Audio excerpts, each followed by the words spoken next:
Okay, it's time for, I believe it's number 6 now, on my little video journal, blog, slash, whatever you call it, ramblings.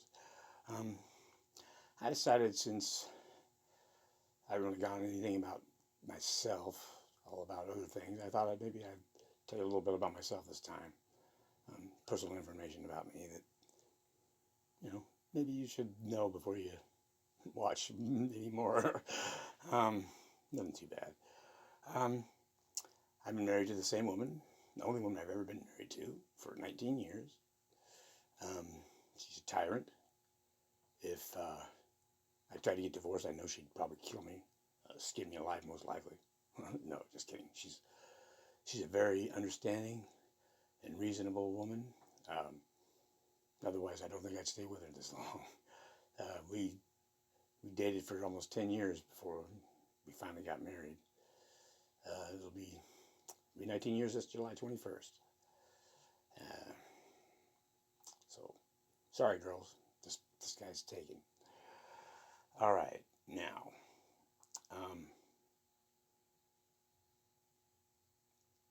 I do this out of boredom because I am disabled physically and mentally. It may not appear, so I'll show you.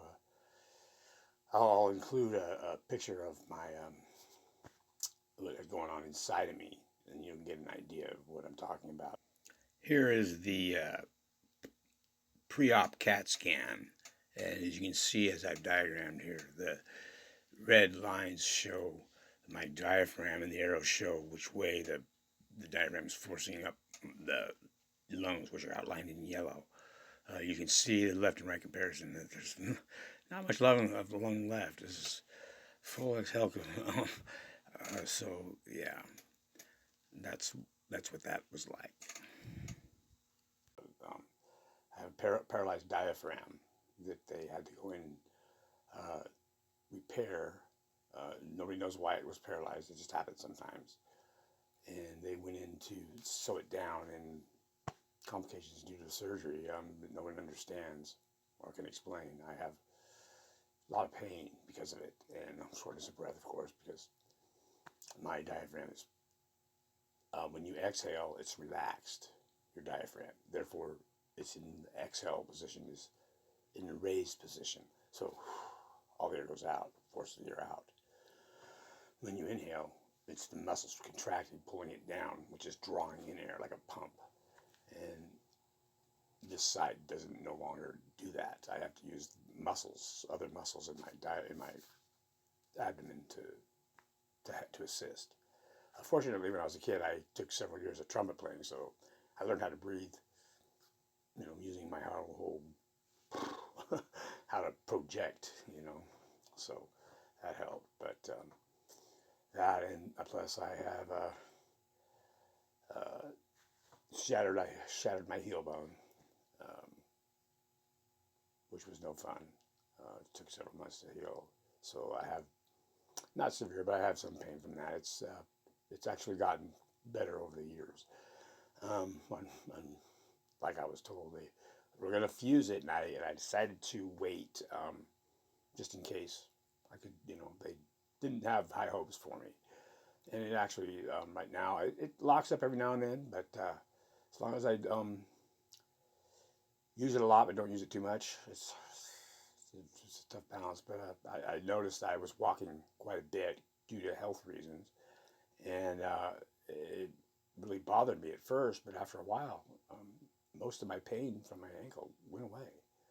So it does work if you have arthritis. I have arthritis because of the injury. I landed on my feet. I fell off a roof and landed on my feet, and it blew out all the cushioning in between my ankle and my leg bone, and so I have arthritis in there that's causing me the pain. And they say if you use the joint, if you can use the joint, then do so because it will help. But I thought that was bullshit. It really didn't work. I mean, it's never felt better. It still locks up now and then. It's horrible pain, but once I get it moving again, it's fine. It only lasts for a few seconds. It doesn't happen every now and then. Sometimes I'll just stretch and But And then there's the mental side of my disability. Several different diagnoses. Is that correct? Um, uh, First of all, I have ADD, which may be obvious. I can't sit still. I also have bipolar 2, and they say it's schizoaffective disorder, but I tend to disagree because I don't have any other schizophrenic type disorder, delusions or anything. What happens is I used to wake up at night and see people in my room watching me sleep who were really not there. They looked as real as anyone, but I think in reality they weren't there. And there's a disorder for this type of phenomenon. I can't remember the name of it. I'll look it up and see if I can, put it in on the titles or something. Where you're awake, but part of your brain is still sleeping and you don't realize it. So, for all intents and purposes, you're fully awake, but your mind is still dreaming. You don't know it, and that's where these come from. Yeah, I know it's kind of weird because I always swore that I was awake. People, oh, you're just dreaming. When you stay up till the crack of dawn because it scares you so bad, you know it's not a dream. Okay, I don't wake up from seeing somebody. I wake up.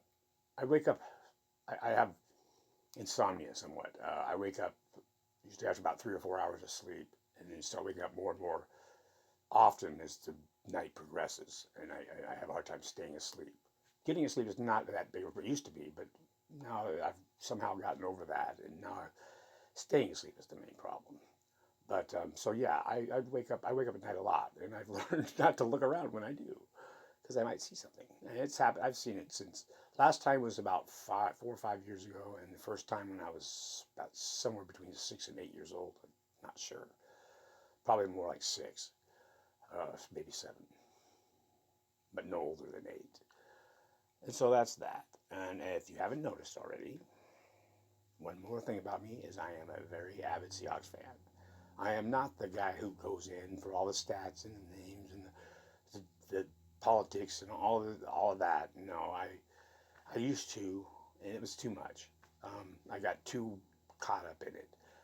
So I've learned to just take each game as they come. I don't do a whole lot of pre-game anymore. I check out who we're playing, see how they're doing.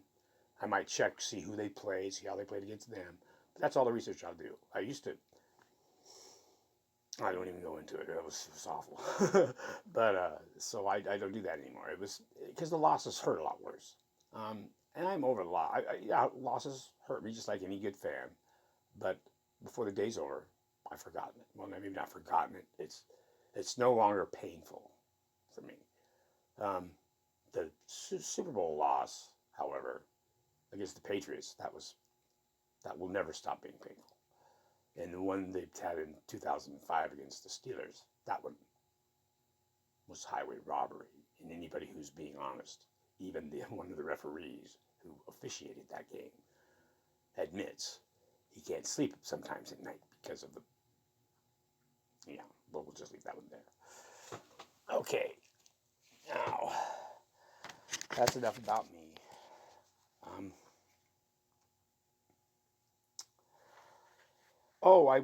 I forgot, I was going to mention another blog about a new business or a commercial market that's opened up. I guess it's just coming to light now. It's probably not brand new. This world's been headed towards this direction for quite some time, but there's now commercial vacancies for, you can buy space in a bunker, underground bunker, commercial enterprises or whatever. I don't know what their terminology is, but they're currently building bunkers so, when the man who has everything, no. Now when the end time comes, when the pandemic gets too severe, you can go hide in your bunker. Like, those rich people are going to like being in a bunker, being all their rules dictated from some self-appointed A guy like Trump, I believe this guy's really in power. I mean, really in power. Um, Trump's, I believe, not wholly in power. If he were, we'd be probably much worse off. Oh man, just the things. Imagine the things he would do on the spur of the moment. I shudder to think. I mean, you constantly hear about his associates reining him in, so to speak, and trying to keep him focused. He's like a child in some ways. He fascinates me because he's just so unhuman-like. Or is he so human-like? I'm not sure. He's got to be the most awful person I've ever. I mean, he's cartoonish bad.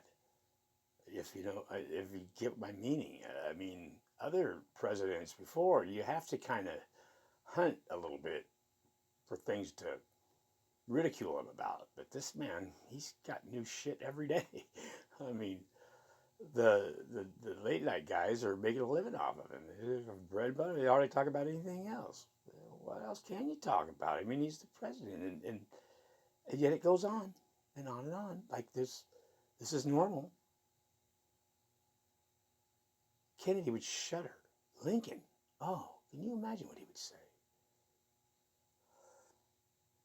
You know, we need to keep great men like that in mind when we vote, but then we probably wouldn't vote because we don't get a chance to vote for great men like that, do we? We only get to find out after the fact whether or not they're great men. I think Obama's going to be the best president I've seen in my lifetime. However, Jimmy Carter may not have been a great president, but he sure made up for it. That is a great man, and they better honor him. And he's still out building houses for homeless. 90 plus, whatever. I don't know how much actual work he's still doing, but if I know him from what I've seen, he's probably still hands on as best he can. He's a stubborn old goat, I bet. Still kicking too. And they say only the good die young. Well, how do you explain him? And Jimmy Stewart didn't die very young, did he?